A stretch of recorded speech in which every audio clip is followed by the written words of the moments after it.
আমার উম্মতের মধ্যে কিছু মানুষ মাদক দ্রব্য পান করবে, সবাই না, কিছু মানুষ মাদক দ্রব্য পান করবে, ওয়ায়ুসাম্মুনাহা বিগাইরি ইসমিহা, এবং সেই মাদকের নাম তারা পরিবর্তন করে খাবে। খাচ্ছে না মানুষ এখন? মদকে মদ বলছে না। এই যে তোমরা টাইগার খাও কেন, স্পিড খাও কেন, এগুলোর মধ্যে অ্যালকোহল নাই? দিব্যি বাচ্চাদেরকে এগুলো খাওয়াচ্ছে অনেকে, দেখা যায়। আপনারা কি পাগল হয়ে গেছেন নাকি? এগুলোর মধ্যে এমন ক্ষতিকর উপাদান আছে যেগুলো দিয়ে মানুষের কিডনি ড্যামেজ হয়ে যায়।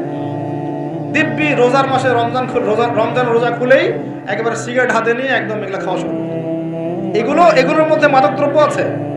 যে পানীয়র মধ্যে যাররা পরিমাণ মাদক দ্রব্য থাকবে সেটাও মাদক, মনে রাখবেন।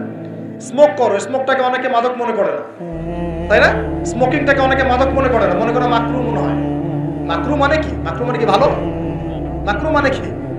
মাকরু মানে কি? কোরআনে সূরা বানু ইসরাইল খুলে দেখেন, বড় বড় কিছু পাপের কথা মেনশন করে আল্লাহ পাক বলছেন এই পাপগুলো ছেড়ে দাও, এই পাপগুলো আল্লাহর কাছে মাকরু, এই পাপগুলো আল্লাহর কাছে অপছন্দের পাপ। এটা কি মাকরু মানে কি জায়েজ করে নেওয়া? সিগারেট খাওয়া বন্ধ করেন, ওয়াদা করেন আমার সাথে যে আজকে থেকে কোনোদিন সিগারেটে হাত দিবেন ইনশাআল্লাহ। কোনো প্রকার এইসব টাইগার মাইগার স্পিড খাবেন না, এসব ভালো জিনিস না। ভালো কিছু খান না, ভালো কিছু খান। আর অনেকে দেখা যায় যে জর্দা খাওয়া শুরু করেছে।